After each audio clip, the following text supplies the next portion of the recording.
I'm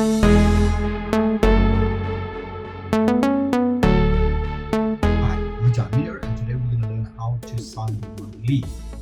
Take your index finger from your non-dominant hand and you place it on the wrist of your dominant hand and you simply wiggle your fingers. Leaf. Leaf.